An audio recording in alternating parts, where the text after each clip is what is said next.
acordo. Aceitem aí, por favor, a gravação. Deixar gravado já as considerações iniciais. Daí fica tudo comprovado. Bom, somos poucos, somos bons. Vocês podem abrir o microfone, câmera, fique à vontade, né? Bom, aqui só falta o Márcio, né? Se quiser abrir câmera. A Lua, ela tá com uma questão técnica, então precisa ver o que vai rolar, né? Se vai dar certo, dela vir, né? Também tem o Emerson, que está para entrar, e daí eu vou gravar os nossos encontros e vou disponibilizar para todo mundo nesse grupo, que é o segundo grupo Curso Leitura Ecopsicanálise, né? E aquele grupo grande lá vai ficar, a gente vai transformar em grupo de outros encontros e tal, né? Fábio, Oi. na próxima semana tem uma reposição de uma aula de uma pós-graduação, devido à Páscoa, né? O professor mudou. Na próxima eu não consigo, mas aí nas outras Ah, tá. quarta-feiras eu tento aí. Ah, não, tudo Como vai bem. estar gravado, né? Eu assisto a Massa, gravação. massa. Tranquilo. E daí eu já queria assim começar com apresentações, né? Que bom de ter turma pequena que dá para ter esse tipo de intimidade, né? Com todo respeito, claro, obviamente. É, então tem a Sandra, tem o Márcio. Por favor, comecemos por Sandra, sim? Pode ser? Pode ser, Sandra? Pode ser? Pode ser, sim, sem problema. Vocês estão me ouvindo bem? Sim. Sim. Eu sou psicóloga e uma apaixonada pela psicanálise, mas eu não concluí a minha formação. Então, não me autorizo me apresentar como tal, mas eu tenho um profundo interesse. E a temática que a gente vai olhar aqui, para mim, é uma alegria poder ter uma interlocução, né? Porque é algo que está bastante na nossa pele, né? Que a gente tem sentido, e eu não tenho muito com quem, né? Discutir isso, e as pessoas são, por N razões que a gente está vendo até no início do livro, que eu já comecei a ler, é compreensível, né? Mas eu tenho sentido necessidade, então estou muito feliz de estar aqui, é isso. Se quiserem perguntar mais alguma coisa também, acho que por Ah, enquanto tá bom. que bom. Que joia. Deixa eu ver. O Emerson tá se conectando, né? Daqui a pouco vai estar entrando aí. Deixa eu ver isso mesmo. É. Olha o Emerson aí. Maravilha. Boa noite, pessoal. Lua. Oba, boa Boa noite. noite. Olha lá. Noite com Lua. Alguém tinha que fazer essa piadinha boba. Essa piada previsível. É, né? Que legal. Sandra se apresentou. Vamos começar com as mulheres? Lua, que bom que você conseguiu, que deu certo a A internet. energia voltou. Ah, Não, era energia mesmo, deu um apagão no bairro, um apagão assim do nada. você fala da Mas onde, Lua? eu estou perto da USP, na Zona Oeste, Butantã, É, São Paulo. a, a, a, as concessionárias da questão elétrica não estão exatamente interessantes no seu funcionamento, né? Não mesmo. Então, Para não dizer o mínimo. privatiza que melhora, né? Uhum, Não é tá. isso? Só Então, com certeza. Né? Mas e aí, Lua? E você? Se apresenta pra então, gente. vou me apresentar. Eu sou a Lua, eu sou bióloga e filósofa de formação e psicanalista, e acho que talvez pela questão da biologia mesmo, ou não, ou também, eu me interessei muito por essa leitura da ecopsicanálise. Então, é isso. Não sei se vocês querem saber alguma coisa, perguntar alguma coisa, enfim. Poxa, que legal. Que legal. Já tenho coisas para perguntar para a Sandra e para a Lua já, mas vamos lá. Emerson, e você? Seja bem-vindo. Muito obrigado, gente. É um prazer estar com vocês. Me chamo Emerson, tenho 21 anos, sou de Uberlândia, em Minas Gerais. Estudo psicologia hoje na Federal aqui de Uberlândia. Estou começando a minha jornada aí na psicanálise. Faço pesquisa hoje de iniciação científica em psicanálise. E me interessei porque antes da graduação eu tive a oportunidade de fazer um curso técnico em meio ambiente no Instituto Federal aqui da minha região e tive contato com inúmeras elaborações a respeito da questão ambiental e isso acaba me influenciando muito hoje. E me interessou muito ter a oportunidade de pensar essas duas, duas vertentes aí com as quais eu me encontrei em diálogo de alguma forma. Então, espero ter construções bem bacanas aí com vocês. Muito obrigado, viu? Obrigado a você. E Márcio, que eu já conheço, já somos colegas aí da formação, mas se apresenta aí, Marcião. Márcio travou? Travou. É? Ou será que ele botou a tela e desligou a câmera? Não, né? Não, acho que. Deixa eu perguntar, será que O ele. microfone dá para ver que está desligando. É, deixa eu ver.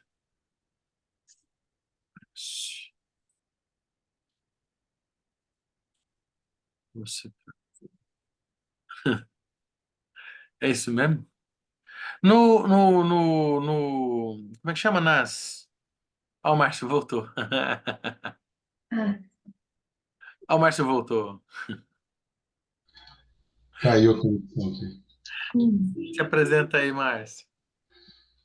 Então, eu venho da área, bom, da área da teologia, tenho interesse na época, né, na teologia, teologia, caso tel, né, a ecologia, né, e depois eu fui para a área da política, ciência, aliás, filosofia política, e comecei a dar aula em escola de política aqui na cidade de São José dos Campos. E me interessei, no caso, pela psicanálise, durante o período da pandemia, que eu fui procurar uma análise, né? Estava precisando, no momento de socorro, perdi as aulas, fiquei meio perdido. E aí comecei a interessar cada vez mais. Fui atrás de alguns cursos online, fiz curso aqui, né, na cidade, presencialmente. Depois conheci o Instituto Pergassi e comecei, né, com aquela turma, acho que a primeira turma, né, que começou a fazer a formação ali. E agora estou iniciando uma pós-graduação aqui na faculdade também. E tenho interesse bastante, eu diria, ecossocialismo, essas paradas eu acho muito interessante, então estou muito interessado e vou aproveitar para ler esse livro aqui, na quarta-feira. Vou dedicar, tipo, é tanta coisa, né, Fábio? A gente, então a gente já separa o tempo, não, né, não vou me preocupar em ler antes, porque eu vou focar aqui para estar junto com a turma aí, para a gente poder ler junto esse livro aí. Ai, que legal. Ah, que joia, que joia. Bom, eu sou o Fábio Casemiro, tenho 48 anos plenos agora, em dia 1º de abril, por incrível que pareça, né? Rolar um debate lá no grupo lá se era verdade esse bilhete, era mesmo, né? É, bom, eu sou psicanalista, minha formação é aqui pelo Instituto Bergassi. Na verdade, eu comecei a estudar psicologia em 97, lá em Ribeirão, na USP. Eu saí do curso de psicologia, não terminei o curso, fui para história. Da história, eu fui para especialização em história, depois fui para mestrado e doutorado em literatura, e pós-doc em literatura. E mais recentemente eu voltei a fazer análise e e comecei a atender, a clinicar, né, como psicanalista. E, enfim, sou um psicanalista em formação. Não, até a Sandra estava falando que não. Foi a Sandra, né, que falou que não terminou a formação. Então, eu não pretendo terminar, é um projeto, né? Né? Acho que a ideia é tá se formando mesmo, né? Porque, enfim, acho que é um processo contínuo, né? E eu acho que a gente só é um percurso muito pessoal, insubstituível, né? E que, enfim, não dá para falar, né? Que agora terminei minha formação, estou pronto, né? O que seria estar pronto, né? Nesse sentido. Como estar pronto, né? Obviamente, a gente consegue, se coloca capaz de sustentar, né, a nossa escuta e tal, mas é um se colocar mesmo, né? Enfim, e a questão é legal isso que a Lua falou da biologia, de ser bióloga. Quando eu fazia psicologia, eu fazia lá em Ribeirão, na Filô. E eu vivia com os amigos biólogos. Eu até achava às vezes que eu era mais biólogo que psicólogo, sabe? Eu adorava a biologia. É uma das profissões assim que estou negociando aí para ver se existe esse negócio de reencarnar, porque daí uma delas eu faço biologia. Eu sou apaixonado por biologia e questões ambientais, né? Sou aqui do interior do estado de São Paulo, daqui de Piracicaba, então tem toda aí uma questão de pai, né? De mundo rural. Então essa questão ambiental é algo que me chama demais, assim, algo que eu gosto demais, né? Então, gosto muito de natureza, de camping, já pratiquei muito e tal. Então, essa questão do ambiental sempre me estimulou muito. Aí foi que recentemente foi publicado, né, o livro do Henry Crutzen e me chamou a atenção. E, se eu não estou enganado, é o único livro em língua portuguesa de ecopsicanálise. A área da ecopsicologia ela já é mais estruturada que a ecopsicanálise, né? E eu acho que é um dos pioneiros livros, assim, do mundo para pensar mesmo a ecopsicanálise, né? O tema vem... no próprio livro ele percorre, né, o que seria a ecopsicanálise antes, né, fazendo uma espécie de genealogia meio Foucaultiana, né, tentando buscar um começo, né, e a gente vê ali que sim, existe uma preocupação psicanalítica com as questões ecológicas antes do que ele está colocando, mas não estava deliberadamente posto sob essa chave da ecopsicanálise, né? E as questões ambientais são prementes, né? Acho que todo mundo justamente está aqui porque está convencido de que não precisa explicar muito do porquê que a gente precisava olhar para isso, né? Então, eu acho que é muito, muito importante, né? Assim, acho que vamos dizer, incontornável, né? A gente tá aqui. É, deixa eu aproveitar também e deixa eu colocar aqui no grupo, né? Deixa eu, certo, né? A gente está com o grupo curso de leitura, né? Com psicanálise. E bom, vai ficar gravado, vou postar no grupo, né? Esse é um curso pago, então vocês vejam aí, né? Na verdade, eu vou colocar esse vídeo no meu canal do YouTube, que é o Cultura Crítica, e vou colocar um link, e acho que eu vou passar para o Instituto Bergasse também, que eles colocam lá, ou não sei como o Edu prefere fazer, estou testando essas questões, mas aí vocês compartilham, o link fica aquele link compartilhável, né? Só quem tem um link acessa o vídeo, né? E daí vocês decidem, né? Compartilhar para uma galera vai ter acesso, e enfim, né? Vocês recomenda-se que circule entre aqueles que compartilharam do curso, que participaram somente, né? Mas enfim, também eu não acho que a gente deva restringir também o debate, muito pelo contrário, né? Aí fica a cargo de você. Uhum. Não, tal pessoa se interessa, eu vou passar e sem, sem purismos, né? Sem idolatrias da propriedade privada. E bom, eu tinha pensado da gente fazer bem esse esquema da leitura do livro, da gente lendo o livro todo. É um livro longo, são 200 páginas aproximadamente, né? Porque tem a bibliografia, tudo, né? De texto é 205 páginas, é um livro, né? É um livro de ele tem um tamanho grande, né? Ele tem um tamanho grande de página, né? E além de ser volumoso.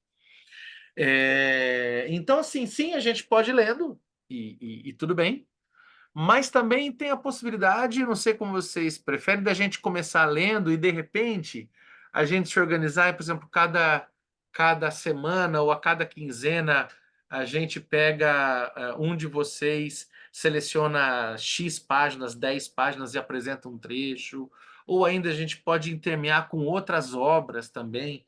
Deixa eu ver se eu acho aqui não está aqui na minha pilha de urgente, tem alguma coisa. Tem outras obras que a gente poderia, porque o estudo da ecopsicanálise, ele não é. A psicanálise é uma área estabelecida, diferentemente da ecopsicanálise, que nasceu ontem, né? Assim, literalmente até, né? Nasceu assim, agora com esse livro, né? Então, por exemplo, tem vários outros livros que a gente poderia dar uma. Talvez se a gente conseguisse reunir pedaços em partes, né, enxugando o livro, a gente conseguiria trazer outras coisas. Exemplo, aqui, ó. E daí eu trago, eu escaneio e trago aqui para a gente ler, né? Antônio Bispo dos Santos, A Terra Dá, a Terra Quer, né, do Antônio Bispo, que é interessantíssimo, que a gente pode fazer um bem bolado, né? Que, inclusive, o Antônio Bispo é falecido há pouco tempo, né? Se eu não estou enganado, né? E que tem uma reflexão quilombola, decolonial, bastante interessante para a gente pensar essas questões. Também tem aqui, eu tinha deixado separado, está aqui. Pensei que a gente poderia trabalhar também ler alguma coisa do Bruno Latour, né? Que é ele é um filósofo ou antropólogo? Acho que é, sabe, é filósofo? Acho que é filósofo, né? Mais do que antropólogo, ou é os dois? Não me lembro. Quem souber, por favor. O Bruno Latour tem reflexões interessantes, especialmente nesse livro aqui, Onde Estou? Lições do Confinamento para Uso Terrestre, né? Que eu acho que é uma obra.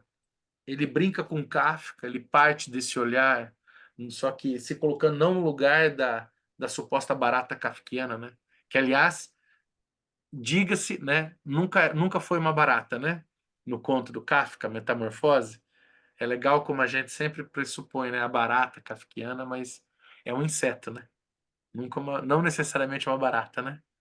E o Bruno Latour, ele propõe um olhar de cupim, né? O que ele chama de devir cupim, né? Que é a possibilidade do ser humano se olhar por um morador da Terra, né? E ele vai traçar um olhar, digamos assim, multiperspectivista, né? Sobre esse sentido de um humano que está num lugar que não de um, não na oposição cultura-natureza, né? Vale bem a pena. Aí tem outros clássicos também que eu acho que a gente poderia ensaiar alguma coisa. Deixa eu tirar sem destruir tudo. Esse a gente poderia ler um pedacinho, tem que ser um pedacinho, né? Porque, né? A Queda do Céu, do Davi Copenaua, que eu acho que assim é uma obra incontornável também, justamente porque a questão da ecopsicanálise ela é aberta, né? Ela não, nem poderia estar fechada, né? Então, que a Lua trouxe aqui, né? A Ana Tzin, é isso assim que se fala? A Ana Tzin, não conheço, também é muito interessante. O Cogumelo do Fim do Mundo. Se quiser falar, fala aí, Lua. Fala aí. Sim, não? Sim, é que estava difícil aqui de abrir o microfone. Então, a Anna Tsing é uma antropóloga americana que está caminhando muito nesse sentido de pensar o antropoceno Hum, e a necessidade da gente funcionar, e no caso você falou do Bruno Latour, é o cupim, no caso da Anna Tsing é o cogumelo. O cogumelo ele é muito interessante. Eu vou falar como eu faço, como eu falo nos meus grupos de psicanálise. Eu vou dar uma contribuição biológica. Eu sempre falo isso, que eu acho a biologia incrivelmente poética, incrivelmente é, passível da gente pensar o mundo a partir da biologia. O cogumelo é o maior ser vivo do mundo, é um cogumelo, ele fica ali entre os Estados Unidos e o Canadá, que chama cogumelo do sol, para vocês terem uma ideia, ele tem o tamanho de 20 maracanãs, uau! tá? E ele é um ser único, por quê?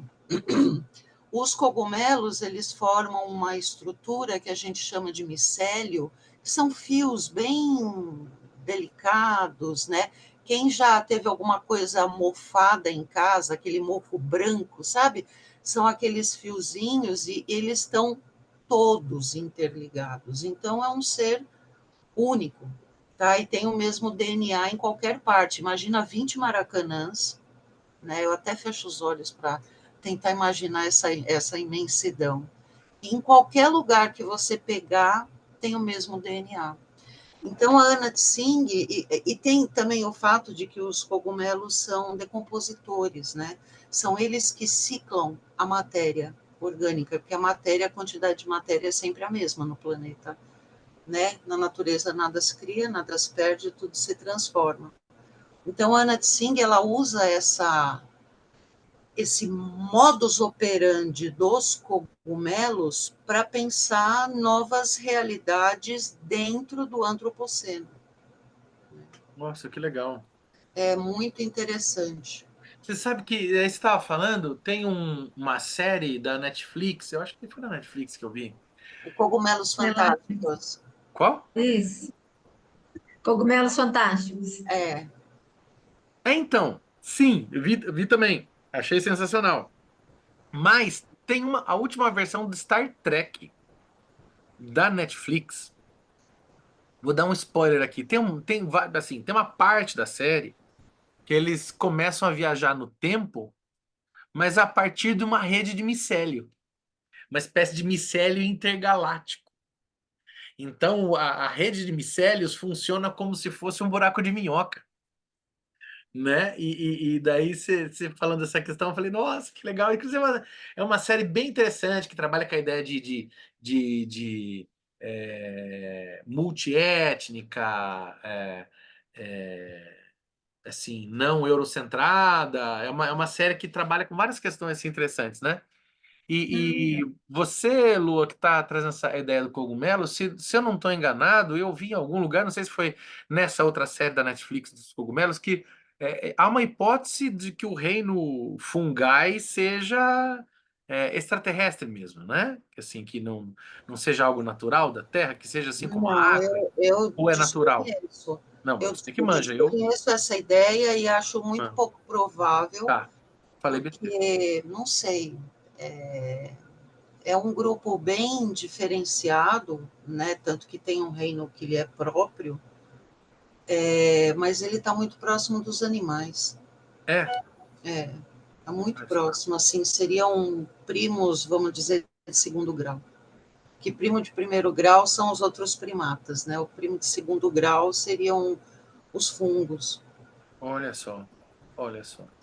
Mas isso não impossibilita de ter vindo de fora, mas de Aham, fato é, é uma ideia, a ideia que se tem é sobre a origem da vida, não dos cogumelos, não dos fungos, né? tá, A certo. origem da vida, ela pode, a matéria-prima que forma os seres vivos pode ter vindo de fora, porque já foi encontrado em meteorito, né, em Uhum, meteoros e tal, aminoácidos, mas não seres vivos propriamente. tá, mas certo. É, inclusive, não quero fazer marketing agora, mas fazendo como é que chama? Saiu uma edição nova agora do Origem das Espécies do Darwin pela UBU, né? Nossa senhora, que desespero, que vontade. Tá maravilhoso, né?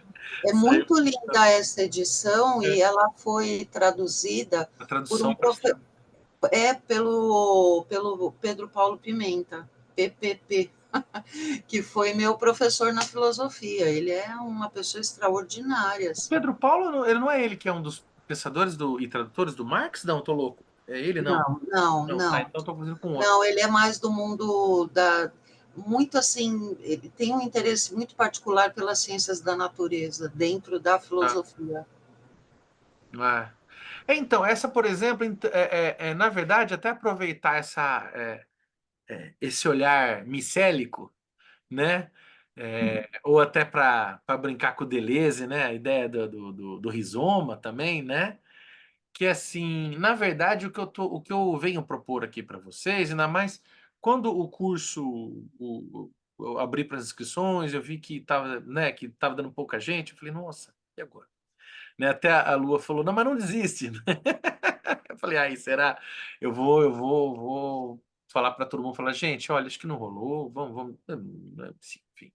Mas daí eu fiquei pensando e acho assim, eu posso, é uma grande oportunidade para eu trair os meus pressupostos neurótico-obsessivos, sabe? Que é o seguinte, ao invés daquela coisa planejada, vamos fazer uma coisa organizada, ler o livro, é um pouco isso. Vamos desorganizar, pode ser mais orgânico, né? No sentido justamente de vamos ler, a gente pode começar lendo, ele vai lendo, então, precisa, ele é muito longo, talvez a gente não queira terminar, talvez a gente possa se dar o luxo de não terminar o livro, a gente pode ler o livro, pode ler outros, pode trazer a Anna Tsing, que a Lua falou, me lembrei agora também como é que é aquele filósofo alemão, que é considerado o novo Walter Benjamin, ele tem Vampiroteutis Infernalis, esqueci o nome do filósofo, que ele fala de um ser abissal e descreve comparando com o ser humano. É um filósofo que trabalha com design, é sensacional, também é interessante. Assim, eu acho que as pessoas, de repente, eu sei, o Márcio tá aí quietinho, mas eu sei que o Márcio gosta muito de Ferenczi, né? Tô errado, Marcião, né? O Tá Ferenczi, não, tá então, corretíssimo. o Deixa eu Ferenczi, aproveitar, antes de você falar, que eu vim alimentando o sintoma de neurótica obsessiva, aí você já pegou, que era ler o livro, tá? Você viu que eu falei, não, agora eu vou ler. Não, legal, vai me ajudar, porque vai lidar com o meu sintoma. não, vou sacanear os neuróticos obsessivos que a gente precisa apanhar todo dia para lembrar quem é que manda. Né? Essa coisa de querer fazer regra no mundo, vamos parar com isso. Né? Vamos cultivar o caos, né? E aí, falando do Feres, eu lembrei, pô, o Feres tem aquele texto Thalassa, né? Vocês já leram Thalassa, do Feres? Eu li Não, recentemente, cara, lá, Ah, a Lua é um deixa eu, Peter vou pôr aqui Sloterdijk. já na listinha. Tá? Nossa, deixa eu só, por favor. ô Fábio, Oi. o Thalassa, porque ele está falando do Darwin aí, o Freud ele tem uma pegada, né? Lógico que quem vai falar melhor sobre isso é especialista na área aí, É, que é o Freud mais com Darwin e o Ferenczi mais com, esqueci o nome do, é o Haeckel, não é? não, da biologia lá, que vem da água lá, como é que é? Fugiu. Lamarck não. Lamarck, Lamarck. Ele é mais lamarquista. Tem uma pegada É, mais lamarquista mesmo. ele aponta para aquele sentimento oceânico lá, uma parada assim, e aí ele fala que tudo vem da água, ele vai por esse lado. Bom, a É. Lua, a Lua aí pode Nossa, o colocar Thalassa isso é para a gente um pouco maravilhoso, aí. cara. Eu li o Thalassa e eu fiquei assim, falei, nossa, da onde saiu esse cara? Budapeste, tudo bem. Mas assim, nossa, da onde, né? Eu fiquei abismado com aquilo, assim. E ele, inclusive, até eu soltei uma vez lá entre os membros uma piadinha, né? Que assim, você quer entender o Thalassa, você precisa escutar Vando. né? Que é isso, né? Quem me dera ser um peixe, para no teu límpido aquário mergulhar, né? Fazer borbulhas de amor à luz da lua. É isso, né? Que é a ideia da evolução. É, como é que chama? A evolução filogenética dos seres, né? Ele compara com a evolução do ser humano saindo da placenta, da água, do mundo do útero, que é o mundo da água, e ele faz um movimento assim sensacional. Eu lembrei do Haeckel que eu falei, que você está falando do Lamarck, ele cita bastante o Haeckel também. E eu fiquei abismado, porque o Haeckel é base importante para a poesia do Augusto dos Anjos. Né? O Augusto dos Anjos era muito haeckeliano, né? E eu fiz meu doutorado sobre o Augusto, né? Sobre o Augusto e Nietzsche. Então, assim, como isso é. Como a hora que eu li o Férez, eu falei, nossa, como isso dá pano para manga, né? Inclusive, o Crutzen vai passar, né? E é legal, o legal do Crutzen, do ecopsicanálise, é assim, ele é lacaniano, né? Ele é um dos o lacaniano aqui no Brasil, né? O Crutzen, eu acho que ele é suíço, ele é europeu, né? E ele é lacaniano, ele escreveu o Index, né, do Lacan, tudo e tal. Mas ele não fica no Lacan, né? Ele vai para Klein, ele vai para o Ferenc, ele vai para o Winnicott. Então, assim, um dos baratos, façam propaganda aí, vai que mais gente quer brincar com a gente de ler ecopsicanálise. É, é, é, ou não, né? Deixa intimista mesmo. É, é, é legal porque ele, de uma certa maneira, o livro dele permite a gente de meio que circular pela psicanálise, né? Amplamente, porque vai para diferentes autores, né? Agora mesmo estava relendo uma parte que ele trabalha com, de um lado ele coloca o que ele coloca como paradigma, acho que o Freud, se não me engano, e num eixo ele coloca Freud, no outro ele coloca Melanie Klein, né? Com a ideia do estágio do desenvolvimento esquizoparanoide depois do como é que chama? Como é que é mesmo? Me ajuda aí, Marcelo. Como é que é? Depressivo? Isso, depressivo e tal, né? Ele tem ele é bastante livre, ele é bastante solto para transitar entre os diferentes autores da psicanálise. E eu acho isso assim, em última instância, é uma obra ótima para a gente solidificar os nossos conhecimentos também na área de psicanálise por conta dessa habilidade que ele tem de deambular, né? Talvez sendo rizomático, talvez sendo micélico, né? De expandir.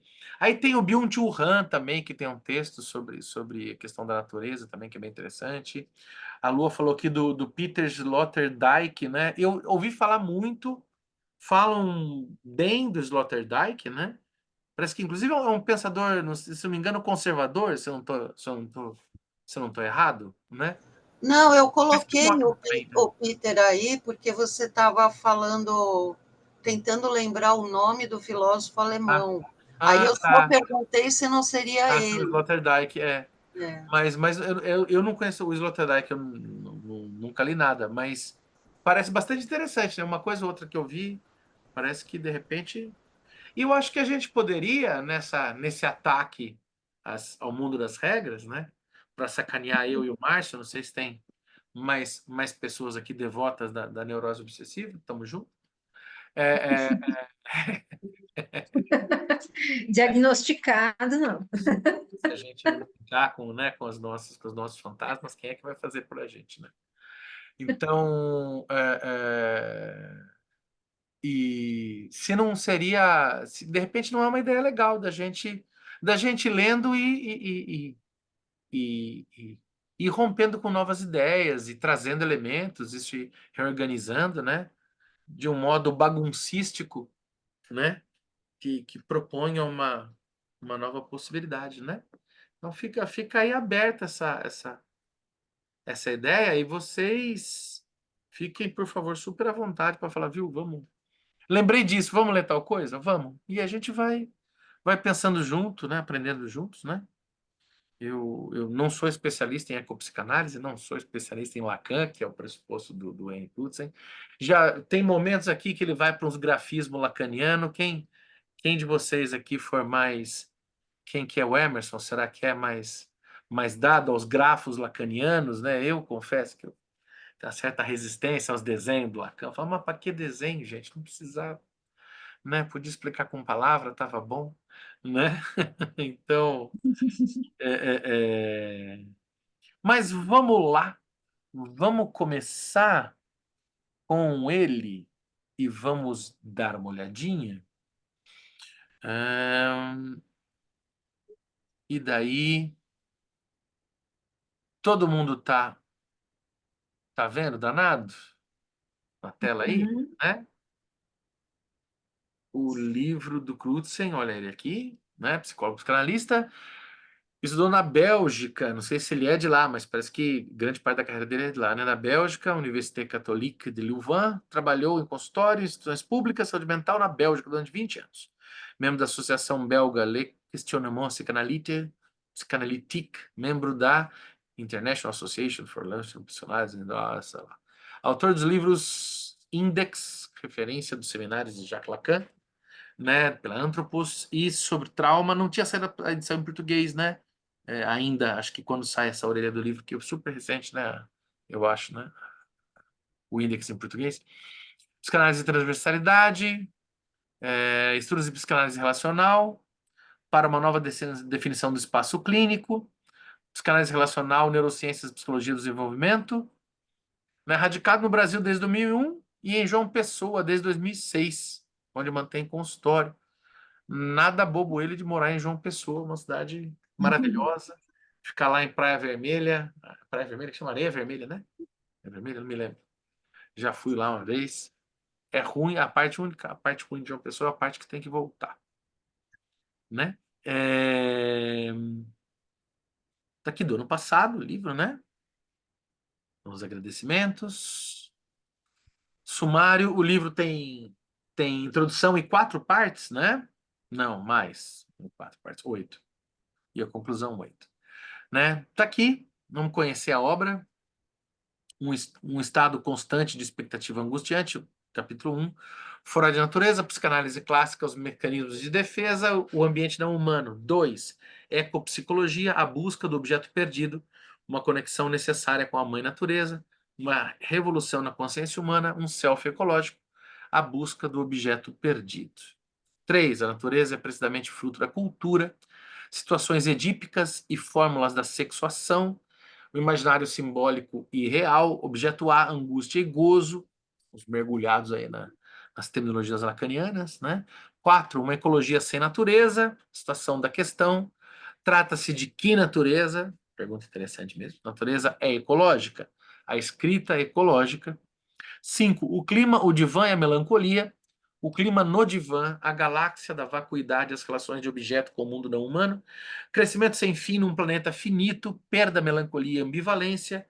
E 6. O estremecimento das asas de uma borboleta. Redes, realimentações e auto-organização. Estruturas dissipativas, atratores e bacias, não linearidade, a geometria dos flocos de neve. 7. Para uma ecologia escura, novas utopias, ecoansiedade, ecoluto e o poder da fala, a questão da culpa e da vergonha, conclusão, referências e índice.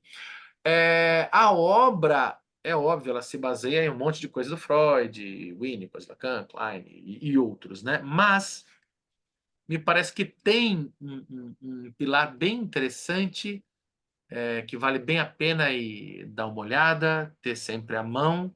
O texto Luta e Melancolia, né, como sugere o próprio título, né, que é para uma ética melancólica de uma ecologia escura, né? A ideia de uma ética melancólica, né? Então, obviamente, o luto e melancolia são pressupostos aí interessantes para o livro, da questão do texto do Freud, que mobiliza muito o que ele vai trabalhar logo no começo do livro, a gente vai ter isso. É bem interessante que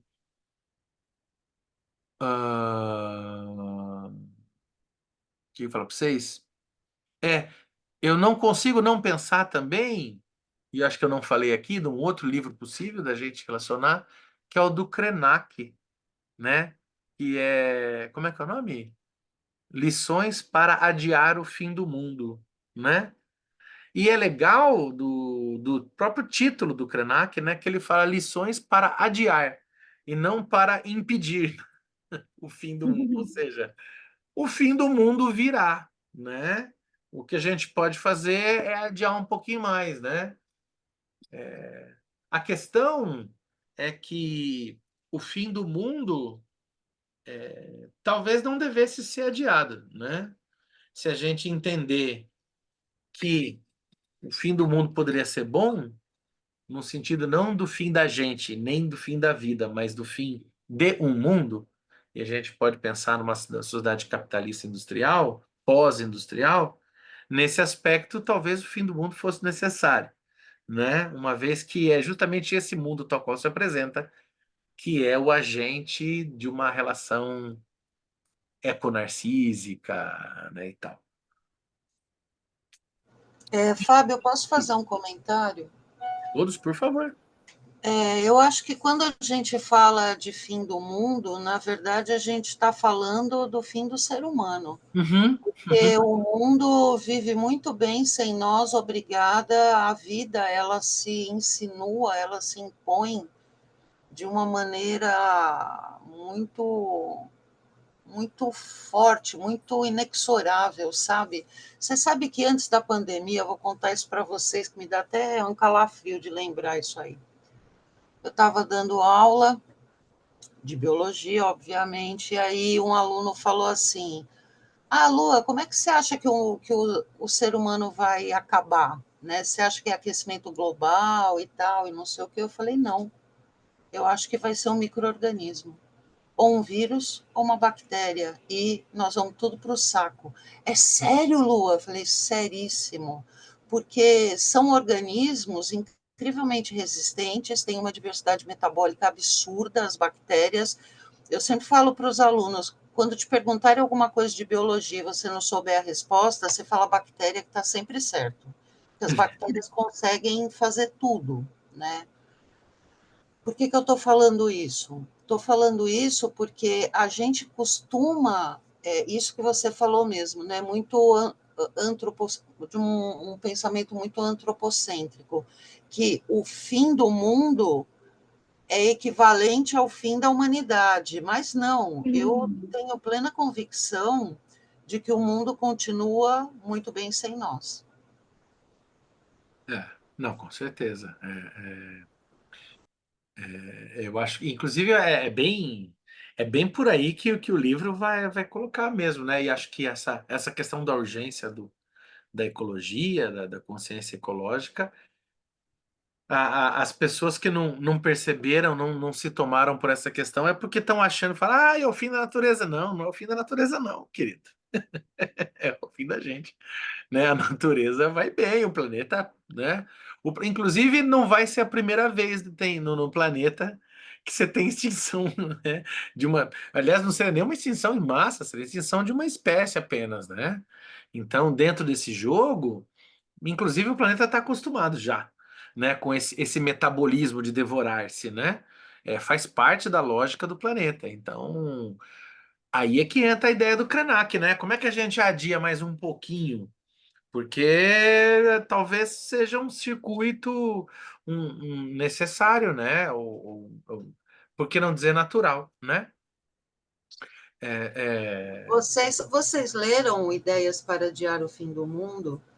Porque a ideia para adiar o fim do mundo é contar história. É isso que ele fala. Gente, é a coisa mais linda do mundo. Porque e o que significa para o Krenak contar histórias, né? Quer dizer, é como a Sherazade, que a cada noite conta uma história e vai evitando a sua morte.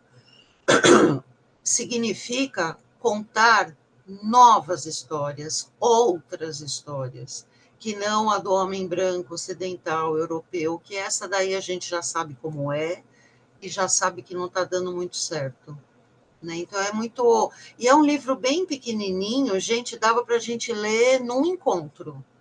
É a coisa mais linda do mundo esse livro. Ele é um livro pequeno enorme, enorme, né? Porque é essa coisa mesmo de que a gente adia o fim do mundo se a gente é capaz de contar novas histórias para este mundo. Pronto, lá se foi o meu momento poético, chega.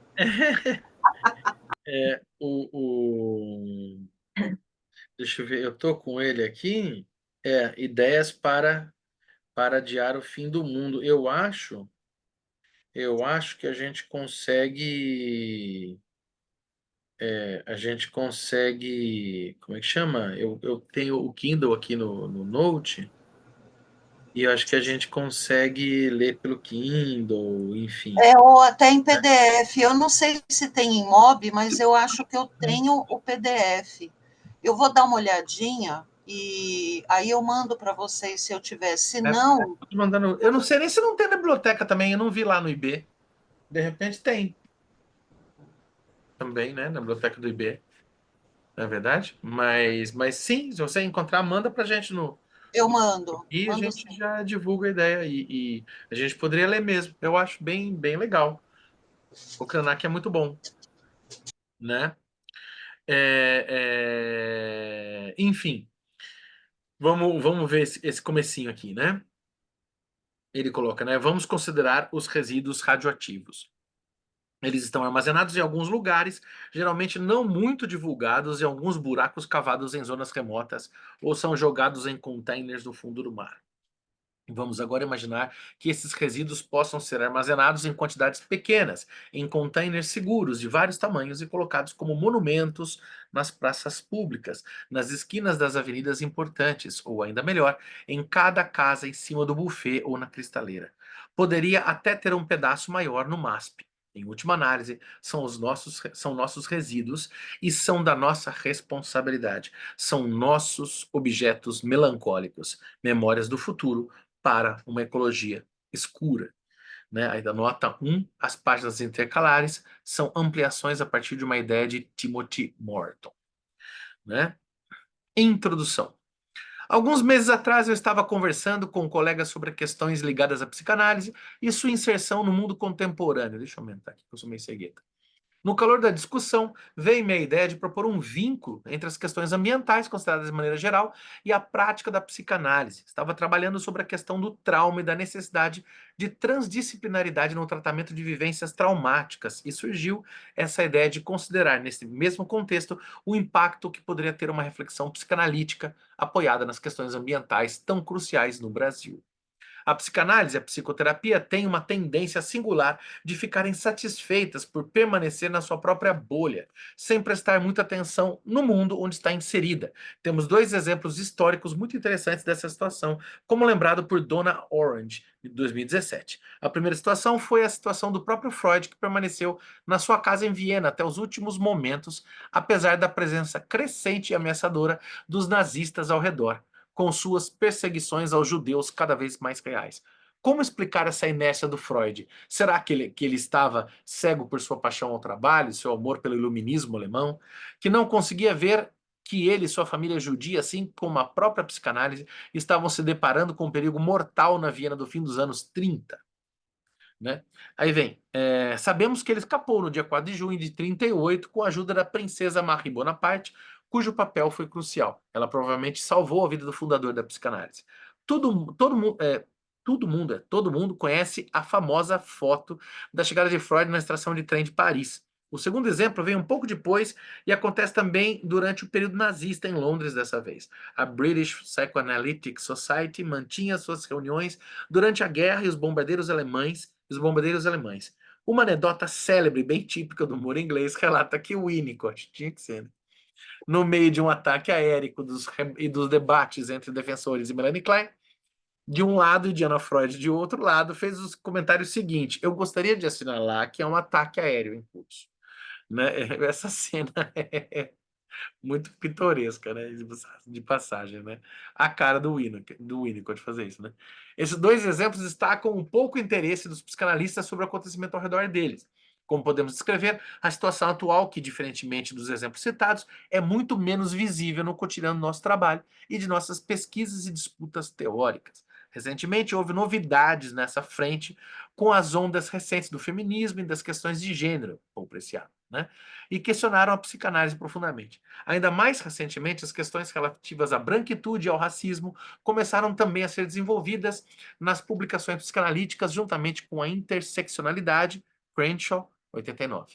Agora, as ameaças climáticas, o aquecimento global, o desaparecimento de numerosas espécies de animais e plantas, a subida dos oceanos, o derretimento dos polos, os incêndios florestais, as ondas de calor, assim como os furacões e tsunamis, todos esses fenômenos parecem não atingir nossos pensamentos nem nossas emoções de maneira muito intensa. Continuamos em nossas vidas como se nada acontecesse. Business as usual, dizem os ingleses e os americanos. De fato, vimos nesses últimos anos um aumento de desequilíbrios naturais sob a forma de enchentes e de incêndios cada vez mais frequentes. É só se lembrar do catastrófico incêndio que ocorreu em 2022 no Pantanal para enxergar a gravidade dessa situação. Agora, a reação dos meus colegas, quando eu toquei nesse assunto, foi de uma grande unanimidade. O que é isso? Que ideia é essa?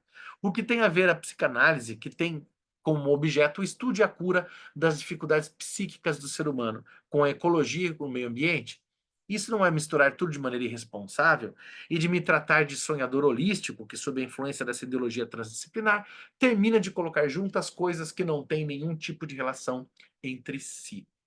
Depois desse incidente, fiquei quieto e deixei essa ideia guardada em alguma parte semi-dissociada na minha mente. Todavia, essa situação mudou quando recebi o número 324 de 2022 da revista Psychoanalytic Dialogues, contendo um dossiê exatamente sobre esse assunto da ecopsicanálise.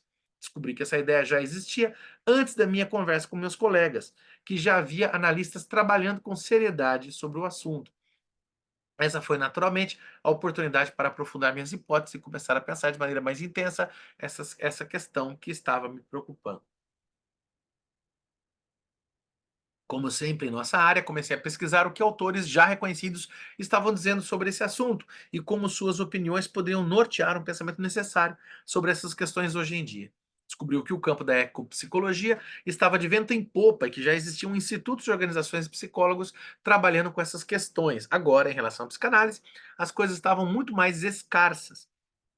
Escassas mesmo? Eu não conheço escassas. Será que não esparsas? Mas enfim. E as referências de acesso difíceis. Como sempre, à luz também da minha discussão com meus colegas, a psicanálise permanecia na sua posição conservadora, bem apoiada sobre os textos dos seus mestres reconhecidos e enxergando quem estava chegando com ideias novas com muita cautela. No entanto, algumas pistas existiam que valem a pena serem resgatadas para ver como podem abrir um caminho de pensamento, assim como oferecer oportunidades de revisão dinâmica de um corpo de saber em andamento forçado.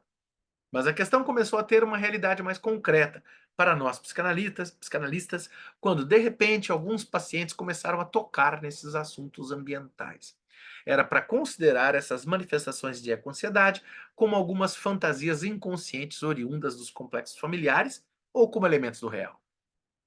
Era para descartar e continuar como se nada acontecesse, como Freud na Viena de 38, ou os analistas da BPS durante os bombardeios de Londres. E além disso, como essas questões nesses momentos de ansiedade podem nos alcançar? Como analistas nesse contexto, temos alguma responsabilidade? Essa situação muda as particularidades dos nossos atendimentos neste século XXI? Somos atingidos também? O que a psicanálise pode nos dizer sobre esses fatos novos na história da humanidade?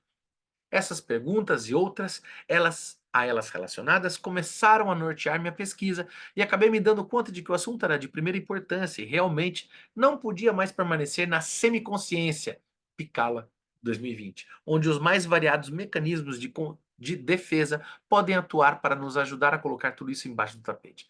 Este livro é o resultado dessa pesquisa e tenho a esperança de que possa abrir um espaço no Brasil para trabalhar e aprofundar essas questões cruciais que cada catástrofe ambiental nesse país destaca de maneira quase desesperada. Veremos como essas questões nos levarão a refletir sobre a necessidade de considerações éticas, que mais uma vez as ideias geniais de Freud poderão fornecer algum guia no seu texto maravilhoso Luto e Melancolia. Freud. Formularemos assim a hipótese de uma ética melancólica para uma ecologia escura. A noção de ecologia escura irá se desvelando pouco a pouco para emergir sistematicamente no próprio movimento do trabalho. Essa hipótese chegou de maneira linear e posso hoje escrever sobre ela, na medida em que essa introdução, fiel à tradição de sua existência, foi escrita em último lugar. Essa é a tradição da escrita tradicionalíssima, né? Deixa eu só dar um pause aqui e deixar meio... Não consigo marcar. Ver se já está aqui embaixo. Tá. Escura para traduzir do inglês dark, como The Dark Side of the Moon, o lado escuro da lua, de Pink Floyd, ou The Dark Side of the Force, o lado escuro da força, no filme Star Wars de George Lucas, né? É, é legal, né? Tem toda uma questão, né? Inclusive tem uma questão bastante junguiana, né? Na construção do George Lucas, né? Se não me engano, ele tem um livro, né? O próprio Joseph Campbell, né? No Poder do Mito, né? Se não me engano, é um livro que é escrito no Rancho Skywalker do George Lucas, né? Que vai passar por essa ideia e vai passar por uma dimensão ambiental mesmo, né? Para pensar toda a estrutura da saga Star Wars, né?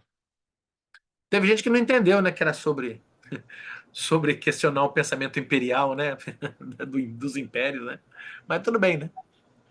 Ô, Daí Fábio, foi. deixa eu fazer um comentário que esse negócio da ecologia escura também é um título do livro do Timothy, de um dos livros do Timothy Morton, que ele fala aqui, né, que está nessa pagininha preta aí que você Aham. leu. E é interessante porque nesse livro eu não li, tá? Porque ainda não saiu em português e eu tenho muita preguiça de ler em inglês. Muita preguiça. É. Se for o último caso, eu leio, mas se não, eu prefiro a minha língua mesmo. Ah, sim. Enfim, nesse livro, me parece que o Timothy Morton ele vai falar sobre um possível futuro de coexistência. Né? Isso já aparece num outro livro dele, que é o Ser Ecológico e o Pensamento Ecológico, e eu acho que tem muita confluência com a ideia de confluência do Nego Bispo, que aparece nesse livro do Nego Bispo Uhum. que você mencionou, né? A Terra dá, a Terra quer. Né? Então, você vê que são pensadores que estão em lugares diferentes, né, em posições diferentes, mas tratando de uma coisa que é espírito da época mesmo, né, que assim faz muito parte desse nosso caldo de cultura e desse espírito da nossa época.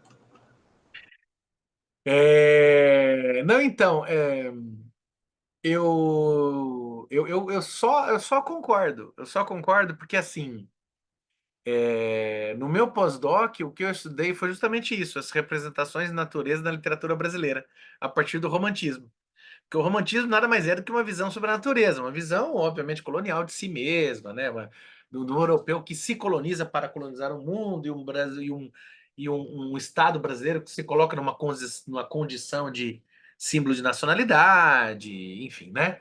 Mas daí eu vou perverter essa ideia romântica, indo do romantismo até o final do século XIX, chegando no século XX com Augusto dos Anjos, depois com Guimarães Rosa, que tem um livro de poesia que ninguém conhece, ninguém estuda direito, é uma pena, que se chama Magma.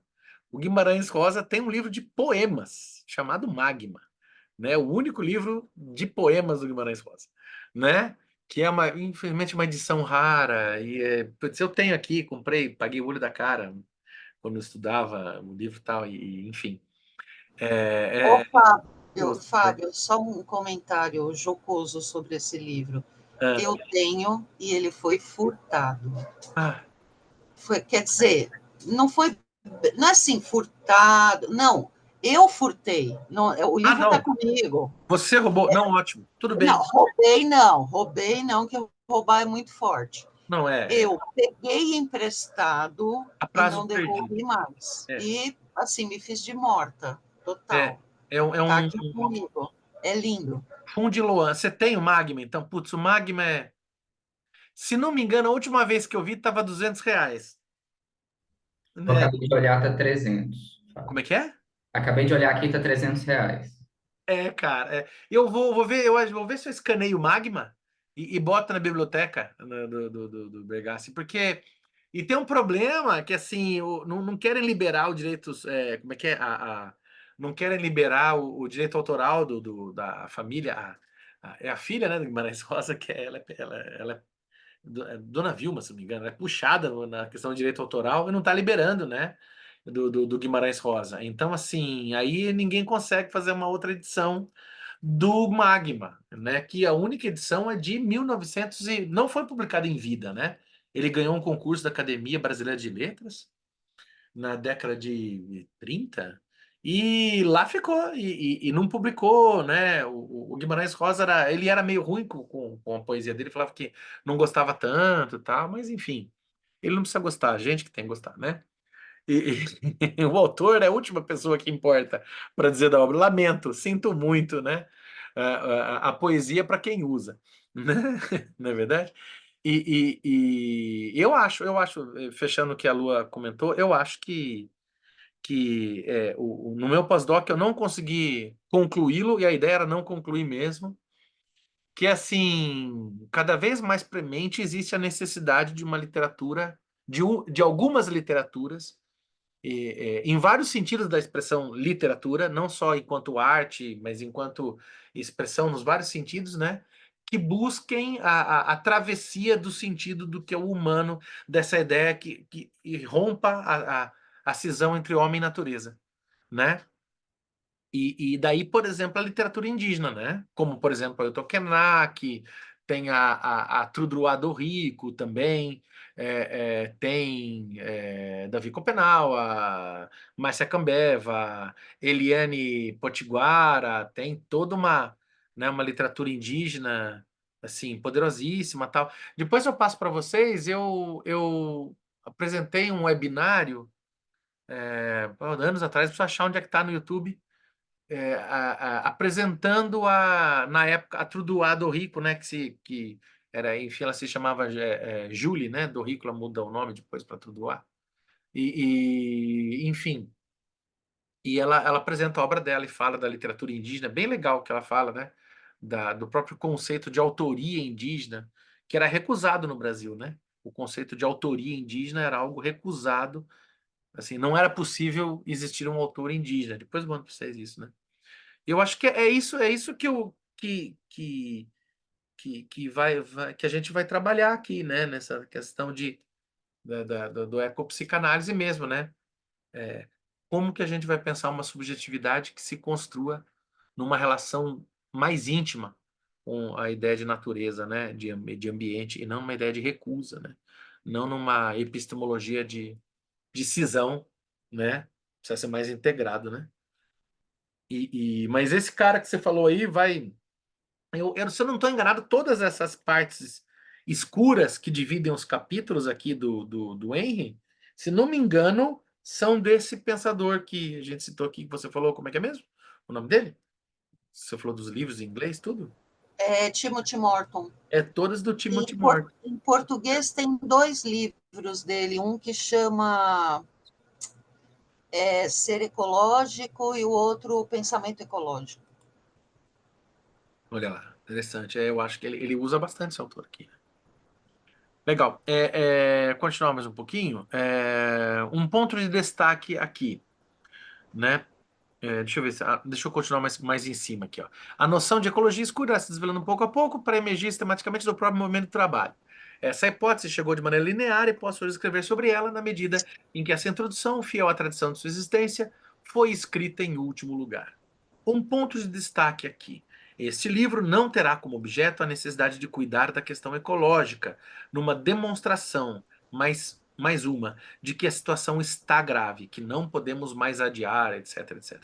Claro que alguns desses argumentos serão necessários en passant, mas uma literatura ampla já existe sobre esse assunto, e o foco aqui não é convencer da urgência da questão. Nosso foco é o seguinte, considerando como fato, então não discutido aqui, que o planeta está morrendo, o que podemos fazer como psicanalistas? Qual nossa responsabilidade em relação a nossos pacientes? O que podemos dizer a partir da nossa posição sobre este problema grave? O primeiro capítulo revisita os autores clássicos com destaque em Freud, que trouxe o debate sobre natureza nos seus textos. Veremos como a visão de Freud já bem nuançada sobre o assunto. Entramos nas considerações, aquele texto dele, como é que é? Eu acho que está na própria obra, na Obras Completas do Luto e Melancolia. Como é que é? Eu esqueço sempre o nome desse texto do Freud. O sinônimo é efemeridade, da efemeridade, né? Que ele vai falar que ele está olhando a natureza, passeando com o poeta. Como é que é, Sandra? Está desligada. Liga o microfone. Isso. Ah, ligou.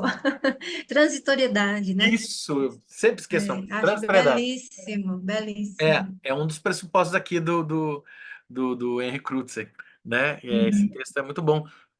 Que parece até que seria que é uma ficção, né? O Freud parece que não teve esse passeio, né? Mas ele ficcionaliza o suposto passeio, né? É, Hilke, com o Hilke, que é o cara que escreve cartas a um jovem poeta, né? Que é um texto fundante do romantismo, inclusive, né? Assim, um dos textos fundantes, assim, fundamentais para pensar o romantismo e tal, o romantismo alemão, né? Lá, veremos com a visão de Freud, bem lançada sobre o assunto. Entramos então nas considerações mais gerais, na psicanálise clássica, com a abordagem dos mecanismos de defesa e de sua presença na reação das pessoas sobre a crise ambiental que atravessamos. Terminamos esse capítulo com a evocação do trabalho pioneiro de Harold Searles, que foi talvez o primeiro a abordar a questão das nossas relações com o mundo não humano. É bem interessante essas citações que ele vai fazer do Searles, é bem legal. Eu não conhecia, eu achei bem interessante. O segundo capítulo é dedicado à apresentação e análise do movimento que surgiu nos anos 70 nos Estados Unidos e se espalhou pelo mundo inteiro, a ecopsicologia. Veremos como as ideias de Theodore Roszak tiveram um impacto importante e orientaram todo um movimento que teve também ligações com o pensamento New Age e vários tipos de retornos para a natureza. Tem todo um aroma aqui, obviamente, sem nenhum exagero, movimento hippie e tal, né? A dialética do objeto perdido oferece um ângulo interessante para analisar esse movimento, que ainda hoje está muito ativo também no Brasil. O terceiro capítulo começa a deslocar mais radicalmente as questões ecológicas, com referências ao ensino de Lacan, num contexto de fala e linguagem em que a natureza é constituída como fruto da cultura. Lacanianos de plantão, por favor, ajuda nós aqui, que Lacan é complexo, hein? Várias abordagens a partir da teoria lacaniana permitem produzir esse deslocamento. As fórmulas da sexuação e registros do simbólico, imaginário e real, o conceito de objeto A e de gozo serão úteis nessa parte. O quarto capítulo propõe uma crítica da própria noção de natureza e de todos os contextos que esse tema pode trazer, a quase impossibilidade de chegar a alguma definição de uma noção tão vaga, apesar das referências múltiplas feitas nela. A escrita ecológica permite, enquanto ecologia crítica, um distanciamento da visão romântica da natureza e uma abordagem progressiva de uma ecologia escura com ética renovada. Com o capítulo 5, entramos nas concepções atuais em relação à psicanálise e à crise climática. As noções de perda, de vacuidade, de relações nihilistas, cada vez mais presentes na clínica, oferecem novos focos para poder pensar os fenômenos da eco-ansiedade e do ecoluto hoje em dia. Várias abordagens são evocadas em função dos pontos de vista das autoras comentadas. Vocês já tiveram algum paciente que apareceu com questão de eco-ansiedade, coisa do tipo? Eu tive já uma paciente que trouxe uma questão. Assim, eu falei, olha lá, né? E que não era propriamente, deliberadamente, uma consciência de assim, decrepitude do espaço ambiental, mas os sonhos trazidos eram perpassados por tsunamis, por questões. Eu falei, olha lá, que interessante isso daqui, né? Que forte, né? Como a Lua muito bem colocou, né? Que dimensão do espírito da época mesmo, algo que nos atravessa, né?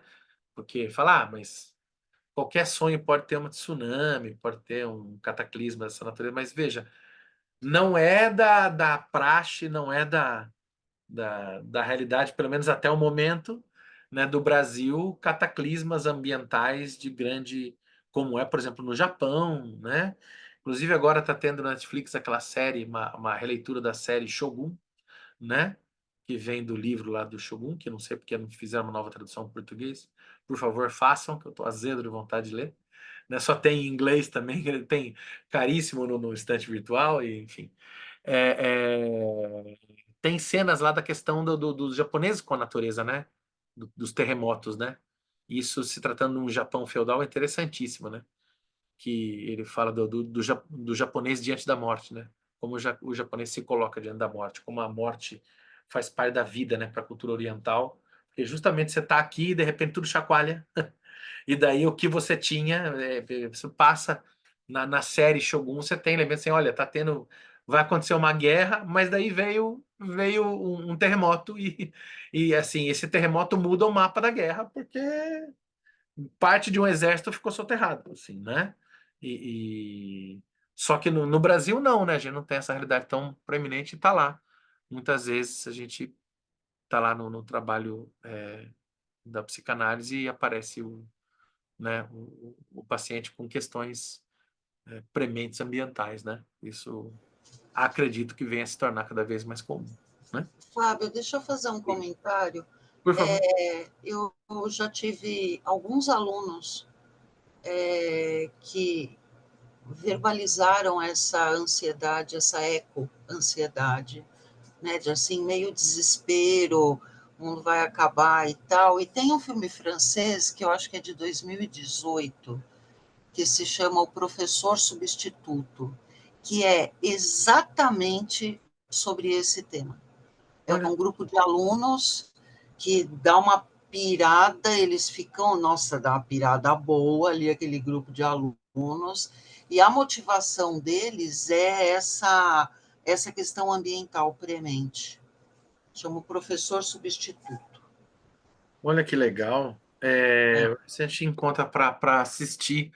Tem um filme também bem interessante que eu me vi em alguma sala de São Paulo de cinema mais cult assim e tal, não me lembro, francês também. De que a cidade de Paris acordava sobre uma névoa. E daí, vou dar spoiler, eu não lembro nem o título, enfim, acho que um filme. Mas o legal é que tinham crianças que tinham problema respiratório e viviam na bolha, sabe? Eu não sei quais tipos de doenças acabam se desenvolvendo em pessoas que fazem isso, mas pessoas que são obrigadas a viver uma bolha de sobrevivência porque simplesmente não suportam a atmosfera em que nós estamos, né, colocados, ainda mais pela questão da poluição. E justamente essas crianças nas bolhas são as únicas que conseguem sobreviver à nova atmosfera, sabe? Então tem a bolha se inverte, né? É bem interessante. Mas eu queria lembrar o nome desse filme e eu não me lembro. Achei muito legal, muito legal.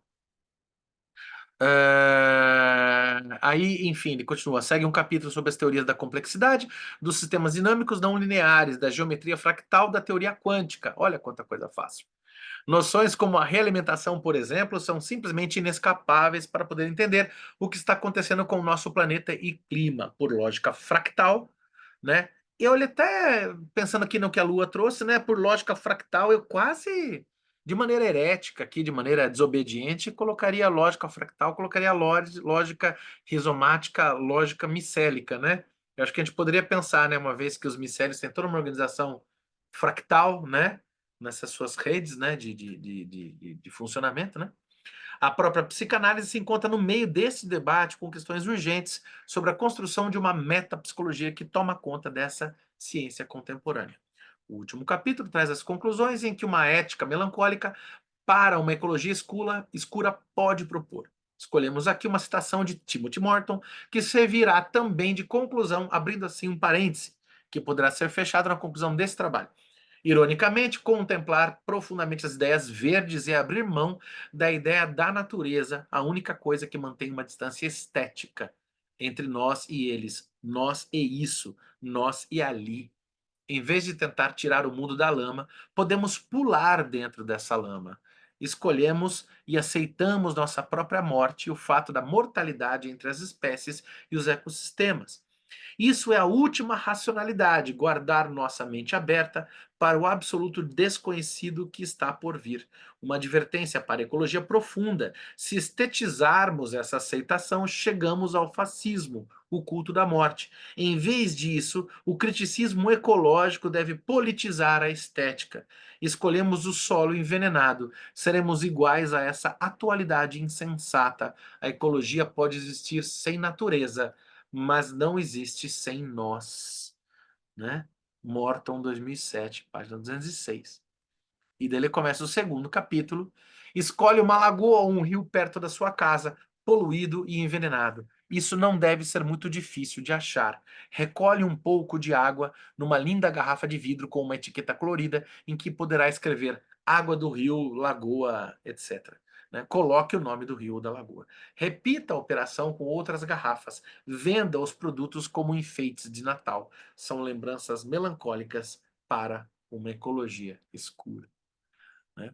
E o capítulo 1, um estado constante de expectativa angustiante, Freud e natureza. Como a gente começou, né, adiantado, estamos aqui na página 16. E eu acho que a gente pode ficar aqui por hoje, né, em termos de leitura, né? E fica aí esse convite para vocês, a gente pensando. Uma outra coisa também que eu não sei como é que é, até para para gente, se for o desejo também de andar com a leitura, a gente poderia fazer, que é o seguinte, a gente pode, por exemplo, propor, eu ando com a leitura aqui durante 40 minutos do encontro, aí nosso encontro de 1 hora e 20, 1 hora e meia, mais ou menos, a gente faz 40 a 45 minutos de leitura direto, e depois a gente para, e daí a gente abre, e todo mundo anota as questões, e daí a gente vai também conversando sobre as questões, né? E daí também a gente pode até fazer, e combinando, e fazer um curso em 2 etapas. Hoje vamos ler menos, vamos ler só meia hora, vamos ler 20 minutos, porque a Sandra vai apresentar um texto, o Emerson vai apresentar outro, o a Lu vai apresentar, o Márcio vai apresentar, né? Ou a gente divide trechos também que possa estar lendo. Eu queria apresentar essa parte porque eu achei legal. Em última instância, a gente pode ser até mais sacana ainda, né? Falar, eu adiantei na leitura e peguei o capítulo de conclusão e queria apresentar porque me deu umas ideias, né? A gente pode fazer isso também, né? Talvez a gente poderia usar o livro. É uma ideia meio herética, porque ele é bem sistematizadinho, né? Mas, enfim, a gente pode fazer. Quem de repente topar também e falar, não, eu quero apresentar aqui da página, sei lá, 97 à página 123, por exemplo, que não é nem capítulo, né? Vou pegar aqui e vou apresentar. Né? A gente pode fazer esse tipo de leitura, que seria uma leitura como se fosse uma leitura de tarô. Né? Você sorteou um trecho e falou, não, vou apresentar isso daqui. É uma possibilidade também, né? Enfim, eu estou convidando a gente a obedecer quando for interessante, desobedecer quando for interessante, né? E, e, e fazer essa proposta. Digam vocês.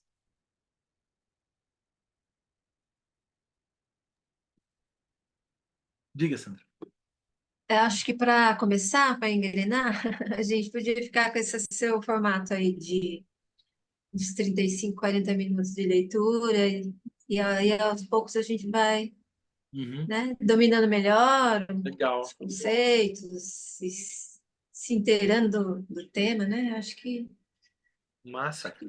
Tragam, se vocês quiserem, pode fazer isso, inclusive, né? Vocês encontrarem trechos, de repente é uma página, li tal coisa.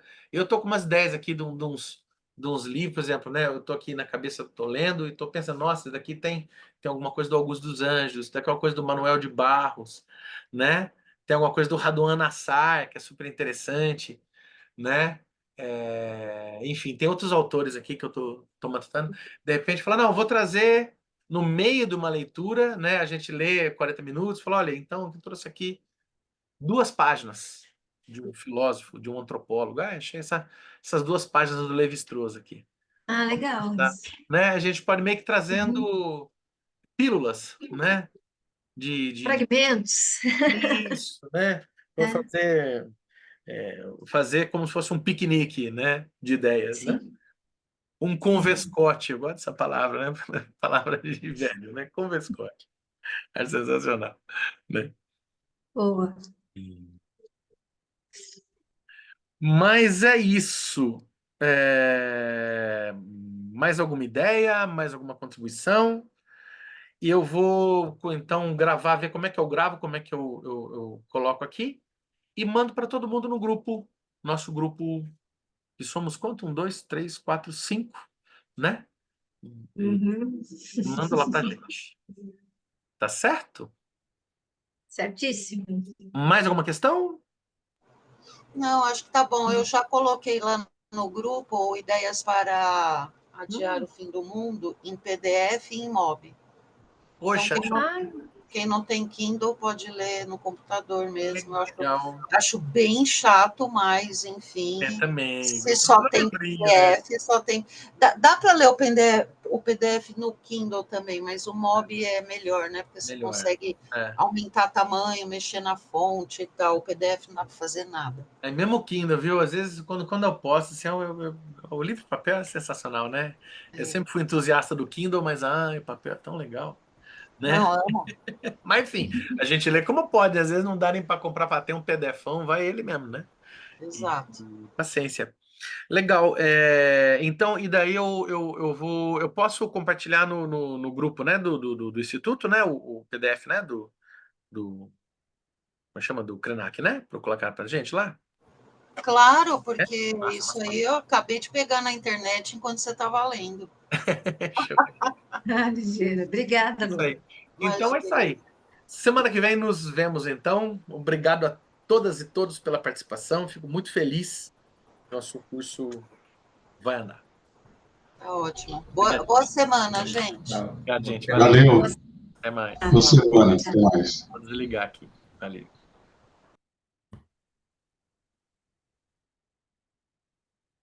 Acho que eu vou.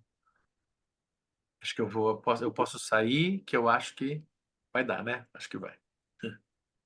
Valeu, gente. Eu sou apanhando aqui, mas vamos lá. Vou desligar. Valeu, valeu. Tchau, tchau.